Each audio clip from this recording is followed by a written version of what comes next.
ওম শান্তি।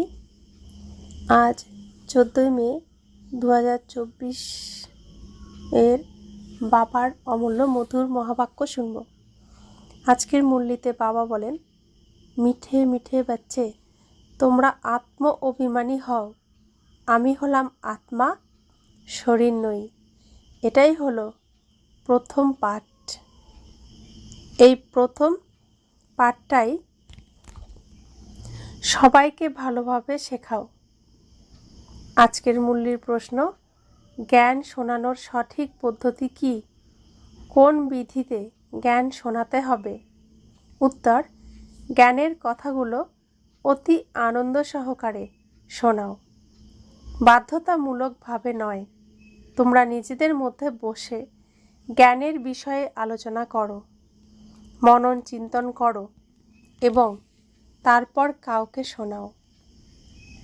যদি নিজেকে আত্মা নিশ্চয় করে তারপর অন্য আত্মাকে শোনাও, তবে যে শুনবে সেও খুশি হবে। ওম শান্তি।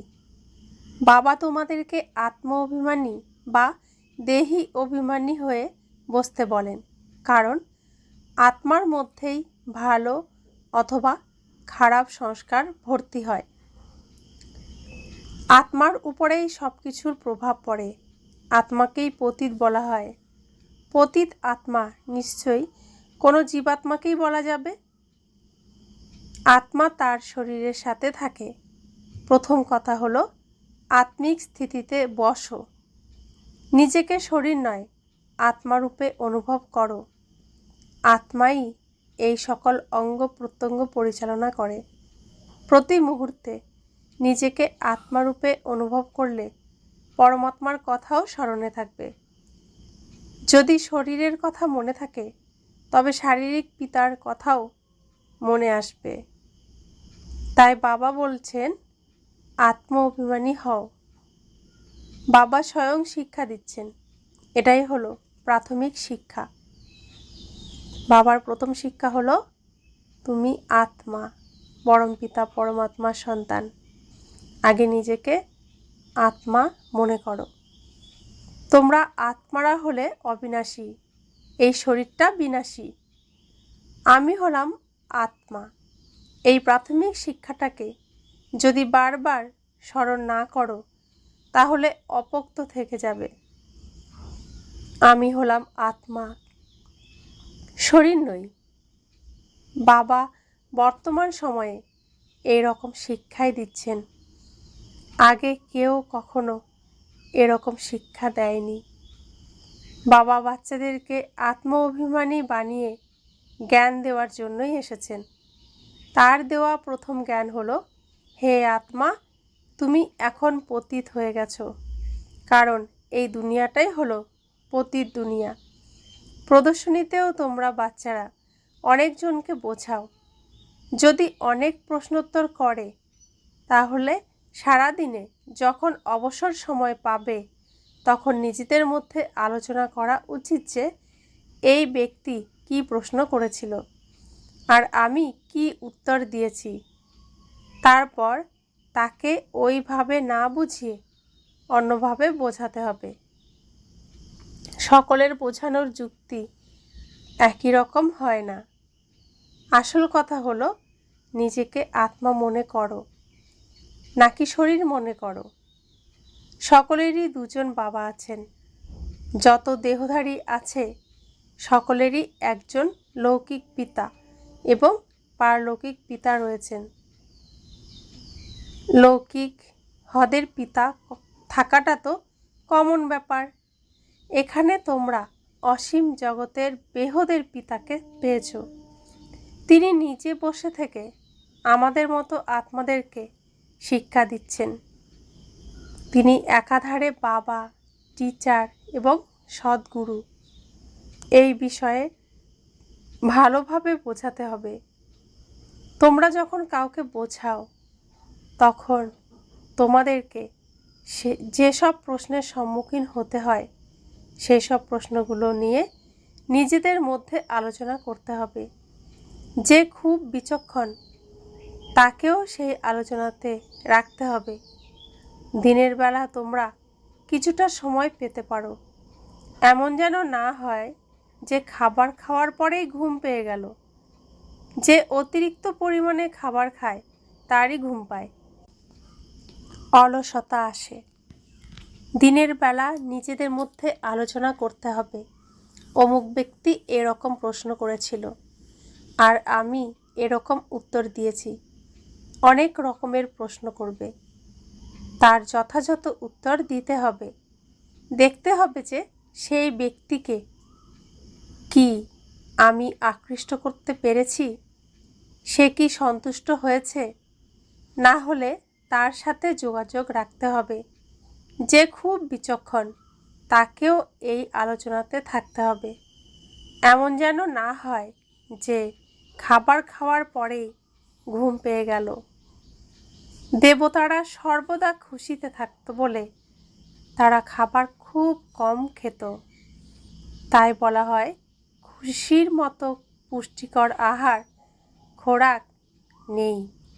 বাচ্চারা, তোমাদের খুব খুশি হওয়া উচিত। ব্রাহ্মণ হওয়াটাই তো খুব খুশির ব্যাপার। যে এখানে খুশি অনুভব করতে পারেন সেই ব্রাহ্মণ হয়। দেবতাদের কাছে সম্পত্তি, রাজপ্রাসাদ সব কিছুই ছিল, তাই তারা সর্বদাই খুশিতে থাকত। তাই তাদের কাছে সেই খুশিটাই যথেষ্ট ছিল। খুশিতে থাকলে খাবার খুব কম খাবে এবং সূক্ষ্মভাবে খাবে, এটাই নিয়ম। অতিরিক্ত আহার করলেই বেশি ঘুম পায়। যার বেশি ঘুম পায় সে কাউকেই বোঝাতে পারবে না। হয়তো কখনো বাধ্য হয়ে কাউকে কিছু শোনাবে, কিন্তু এইসব জ্ঞানের কথা খুব আনন্দ সহকারে সবাইকে শোনানো উচিত। তাহলে সহজেই বোঝানো যাবে। আসল কথা হলো বাবার পরিচয় দেওয়া। ব্রহ্মাকে কেউই জানে না। ইনি হলেন প্রজাপিতা ব্রহ্মা। এনার অনেক প্রজা রয়েছে। ইনি কিভাবে প্রজাপিতা ব্রহ্মা হলেন সেই বিষয়েও ভালোভাবে বোঝাতে হবে। বাবা বুঝিয়েছেন, এনার অনেক জন্মের মধ্যে একেবারে অন্তিম জন্মের অন্তিম সময়ে, অর্থাৎ বানপ্রস্থ অবস্থায় আমি এসে প্রবেশ করি। নারায়ণের নাভি থেকে যে ব্রহ্মা বেরিয়েছে সেই ব্রহ্মাও বৃদ্ধ, শাস্ত্র হাতে বসে আছে। নারায়ণ যুবক আর ব্রহ্মা বৃদ্ধ। তো এটাই তো প্রমাণ। না হলে রথ পাবো কোথা থেকে? শিব বাবা যে এই পৃথিবীতে অভিনয় করতে আসবেন, আবার তার শরীরও নেই, তিনি গর্ভেও প্রবেশ করেন না। তো শরীর যদি না থাকে তো আসবেন কিভাবে? শিব বাবার জন্যেই রথের কথা প্রচলিত আছে। তিনি কিভাবে এই রথের মধ্যে প্রবেশ করেন সেই বিষয়েই সংশয় প্রকাশ করে। রথ তো অবশ্যই প্রয়োজন। এখানে কৃষ্ণ আসতে পারবে না, তাহলে অবশ্যই ব্রহ্মার দ্বারাই বোঝাবেন। উপর থেকে তো বলবেন না, কিন্তু ব্রহ্মা এলো কোথা থেকে? বাবা বলেছেন, যে সম্পূর্ণ 84 জন্ম নেয় আমি তার শরীরেই প্রবেশ করি। এইসব কথা ইনি নিজেও জানেন না, আমিই শোনাই। কৃষ্ণের অন্য কোনো রথের প্রয়োজন নেই। কৃষ্ণের কথা বললে ভাগীরথের কথাও বলা যাবে না। কৃষ্ণকে ভাগীরথ বলা হয় না, সে প্রথম জন্মে রাজকুমার ছিল। বাচ্চাদেরকে মনে মনে এইসব বিষয় নিয়ে বিচার সাগর মন্থন করতে হবে। বাচ্চারা জানে যে শাস্ত্রতে যা কিছু লেখা আছে বাস্তবে ওইরকম কিছুই নেই, কিন্তু এটা অবশ্যই ঠিক যে বিচার সাগর মন্থনের দ্বারা প্রাপ্ত কলসি লক্ষ্মীকেই দেওয়া হয়েছে। তারপরে তিনি অন্যদেরকেও সেই অমৃত পান করিয়েছেন। এভাবেই স্বর্গের গেট খুলেছিল, কিন্তু পরম পিতা পরমাত্মাকে এরকম বিচার সাগর মন্থন করার দরকার নেই। তিনি হলেন বীজ রূপ, তার মধ্যেই জ্ঞান রয়েছে, তিনিই সব কিছু জানেন। একটা সময়ে তোমরাও জানতে। এই বিষয়গুলো ভালোভাবে বোঝাতে হবে, না বুঝলে দেবতা হবে কিভাবে? বাবা আত্মাদেরকে রিফ্রেশ করার জন্য এইসব বোঝাচ্ছেন। কেউ কিছুই জানে না। বাবা এসে এই সকল বিষয় বোঝান। এখন তোমাদের নোংর ভক্তিমার্গ থেকে উঠে জ্ঞান মার্গে এসেছে। বাবা বলেন, আমি তোমাদেরকে যেসব জ্ঞান শোনাচ্ছি সেইগুলো লুপ্তপ্রায় হয়ে যায়। একজন হলেন নিরাকার পিতা, আরেকজন হলেন সাকার পিতা। তোমাদেরকে খুব ভালোভাবে বোঝানো হলেও মায়া আকৃষ্ট করে নোংরা দুনিয়ায় নিয়ে চলে যায়, পতিত হয়ে যায়। বাবা বলছেন, তুমি কাম বিকারের চিতায় দগ্ধ হয়ে একেবারে কবরস্থানে এসে গেছো। এরপর এখানেই পরিস্থান হবে। এখানে অর্ধেক কল্প যাবৎ পরিস্থান থাকে এবং তারপর অর্ধেক কল্পের জন্য কবরস্থান হয়ে যায়। শীঘ্রই সবাই কবরে চাপা পড়বে। তোমরা সিঁড়ির ছবি নিয়েও ভালোভাবে বোঝাতে পারো। এটা হলো পতিতদের রাজত্ব। এই রাজ্যের বিনাশ তো অবশ্যই হবে। এখন এই ভূমিতে কবরস্থান রয়েছে। এরপর এই ভূমিটাই পরিবর্তিত হয়ে লৌহযুগী থেকে স্বর্ণযুগী হয়ে যাবে। তারপর এক সময় 2 কলা কমে যাবে। 5 তত্ত্বের কলাও যখন কম হয়ে যায় তখন তারা উপদ্রব শুরু করবে। তোমরা সবাইকে খুব ভালোভাবে বোঝাও। যদি কেউ বুঝতে না পারে তাহলে সে করিতুল্য, কোনো মূল্যই নেই। বাবা সেই সঠিক মূল্যবোধের শিক্ষা দিচ্ছেন। হিরেতুল্য জন্মের গায়ন রয়েছে। আগে যখন তোমরাও বাবাকে জানতে না তখন তোমরাও করিতুল্য ছিলে। এখন বাবা এসে হিরেতুল্য বানাচ্ছেন। বাবার কাছ থেকেই তোমরা হিরেতুল্য জন্ম পাও, তাহলে পুনরায় করিতুল্য হয়ে যাও কেন? তোমরা ঈশ্বরীয় সন্তান, তাই না? গায়ন আছে, আত্মা এবং পরমাত্মা অনেক দিন আলাদা থেকেছে। আত্মা এবং পরমাত্মা আলাদা থেকেছে বহুকাল। যখন আত্মা ওখানে শান্তিধামে থাকে তখন সেই মিলনে কোনো লাভ হয় না। ওটা হলো কেবল পবিত্রতা বা শান্তি স্থান। এখানে তোমরা জীবাত্মারা রয়েছ এবং পরমাত্মা পিতার কোনো নিজস্ব শরীর না থাকার কারণে তিনি অন্য একটা শরীরে প্রবেশ করে তোমাদের মতো বাচ্চাদেরকে পড়াচ্ছেন। তোমরা বাবাকে জেনেছ এবং তাকে বাবা বলে সম্বোধন করো। বাবাও তোমাদেরকে বাচ্চা বলে সম্বোধন করেন। লৌকিক পিতাও বলে, বাচ্চারা তোমরা এসো, তোমাদেরকে মিষ্টি খাওয়াবো। সঙ্গে সঙ্গে সবাই চলে যাবে। এখানেও বাবা বলছেন, বাচ্চারা তোমরা এসো, তোমাদেরকে আমি বৈকুণ্ঠের মালিক বানাবো। তাহলে নিশ্চয়ই সবাই দৌড়ে যাবে। মানুষ প্রার্থনা করে, তুমি এসে আমাদের মতো পতিতদেরকে পবিত্র বানিয়ে পবিত্র দুনিয়ার মালিক করে দাও। যদি বিশ্বাস থাকে তাহলে অবশ্যই মানতে হবে বাচ্চারাই আমাকে ডেকেছে। আমি তো বাচ্চাদের জন্যই আসি। এসে বাচ্চাদেরকে বলি, তোমরা আমাকে ডেকেছিলে তাই আমি এখন এসেছি। বাবাকেই তো পতিত পাবন বলা হয়, তাই না?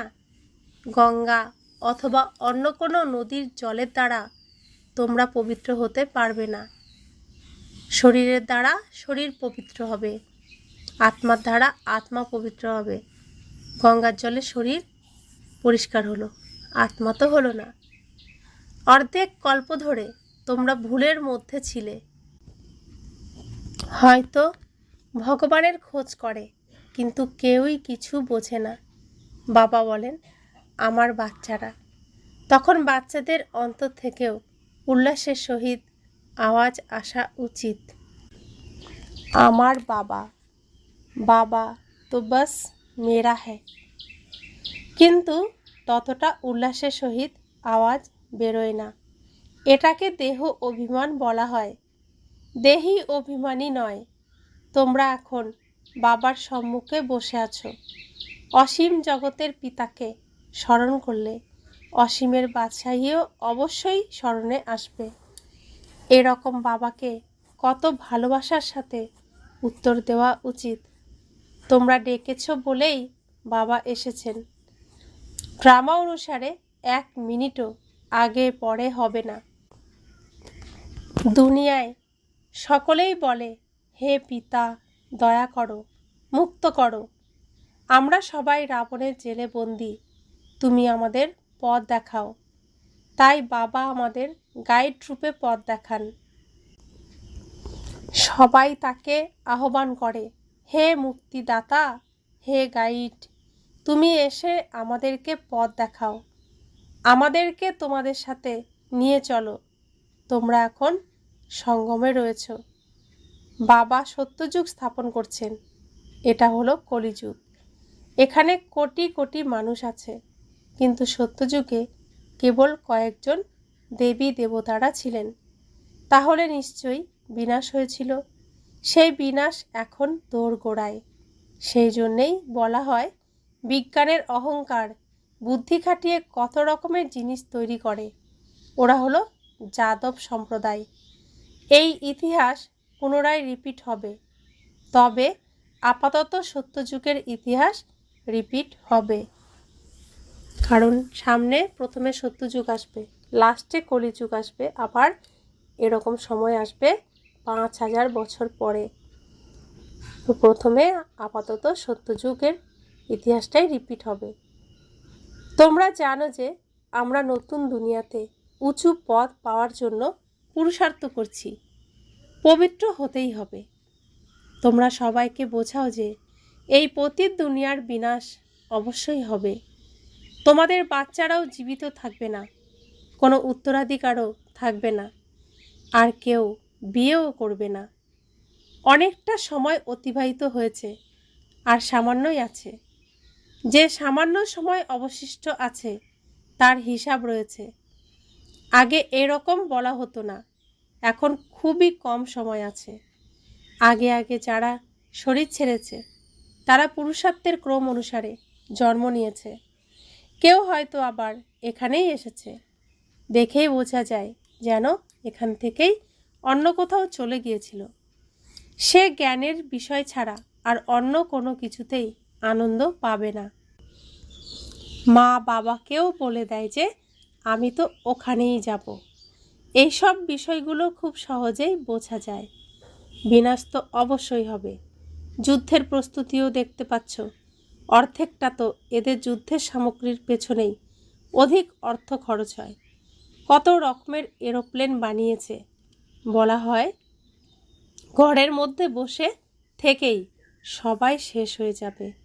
ড্রামা অনুসারেই ওরা ওই রকম জিনিস তৈরি করে।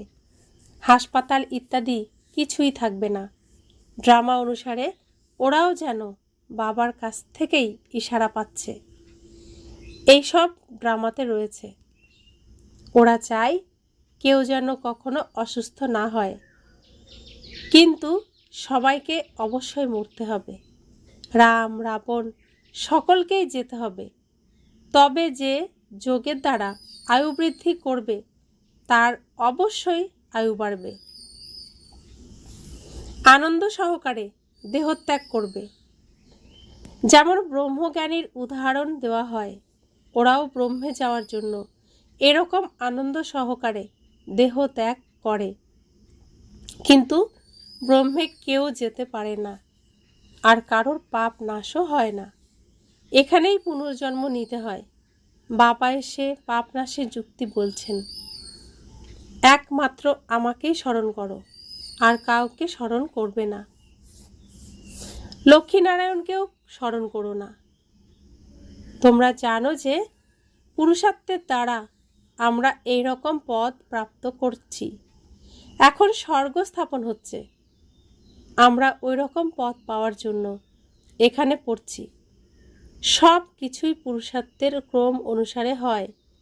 ওরা যে সাম্রাজ্যের অধিকারী ছিল, সেই সাম্রাজ্য সঙ্গম যুগে বাবা এসে স্থাপন করেন। তোমরা এমনভাবে বক্তৃতা দাও যাতে কারো বুদ্ধিতে যথাযথভাবে তীর লেগে যায়। এখন আমরা হলাম ঈশ্বরীয় সম্প্রদায় এবং প্রজাপিতা ব্রহ্মার মুখ বংশাবলী ভাই বোন। আমরা আত্মারা হলাম ভাই ভাই। ব্রহ্মাকুমার এবং ব্রহ্মাকুমারীদের বিয়ে হয় না। তো আমরা এক ঈশ্বরের সন্তান, আত্মা আত্মা ভাই ভাই, শরীরের ক্ষেত্রে আমরা ভাই বোন। তো ভাই বোনে বিয়ে হয় না, তাই বাবা বলছেন ব্রহ্মাকুমার এবং ব্রহ্মাকুমারীদের বিয়ে হয় না। এটাও বাবা বুঝিয়েছেন যে কিভাবে কেউ পড়ে যায়, কাম বিকারের অগ্নি জ্বালাতন করে, কিন্তু তার সাথে ভয়ও থাকে যে আমি যদি একবার পড়ে যাই তাহলে সমস্ত উপার্জন নষ্ট হয়ে যাবে। কাম বিকারের কাছে পরাজিত হলে পদভ্রষ্ট হয়ে যাবে। কত বিশাল উপার্জন! দুনিয়াতে মানুষ কোটি কোটি উপার্জন করে, কিন্তু ওরা জানে না যে আর কিছু সময়ের মধ্যে সব বিনষ্ট হয়ে যাবে। যারা বোমা বানায় তারা জানে যে এই দুনিয়ার বিনাশ আসন্ন। ওরা ভাবে আমাদেরকে কেউ প্রেরণা দিচ্ছে, তাই আমরা এগুলো বানাচ্ছি। अच्छा, मीठे मीठे सिखिला दे बच्चों प्रति माँ पिता बाप दादा का याद प्यार और गुड मॉर्निंग। रूहानी बाप की रूहानी बच्चों को नमस्ते। हम रूहानी बच्चों की रूहानी माता पिता बाप दादा को याद प्यार गुड मॉर्निंग और नमस्ते नमस्ते नमस्ते। शुक्रिया बाबा, शुक्रिया बाबा, शुक्रिया। धारणार जोन्नो मुख्य सार एक।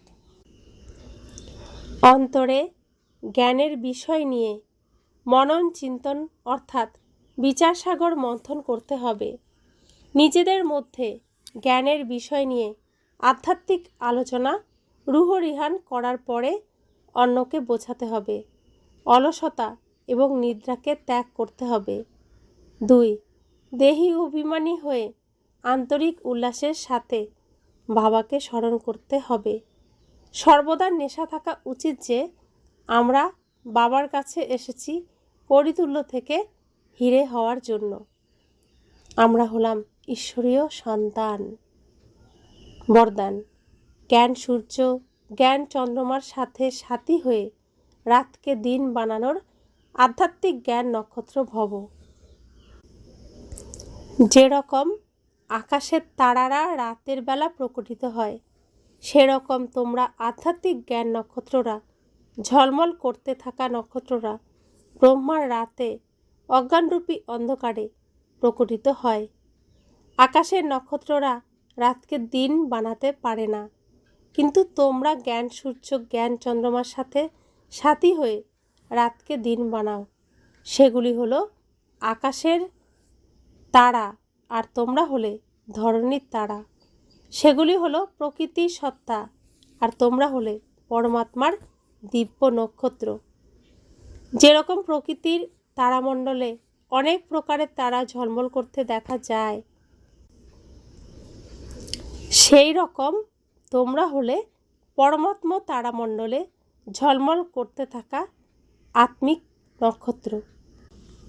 আকাশের তারারা রাতের অন্ধকারে ওঠে, প্রকট হয়। সৃষ্টি চক্রে যে গভীর অন্ধকার, গভীর রাত, সেই সময় আমরা প্রকট হই। তো কলিযুগ হলো গভীর রাত। সেই অন্ধকার রূপী রাত রূপী কলিযুগে আমরা নক্ষত্ররা প্রকট হই, আর আমরাই দিনের আলো নিয়ে আসি। তো সেই সব নক্ষত্ররা, আকাশের নক্ষত্ররা দিন আনতে পারে না, দিন আনে সূর্য, কিন্তু আমরা নক্ষত্ররা রাতের অন্ধকার কাটিয়ে দিনের আলো নিয়ে আসি। স্লোগান: সেবার চান্স প্রাপ্ত হওয়া অর্থাৎ আশীর্বাদের দ্বারা ঝুলি ভরপুর করা। ওম শান্তি।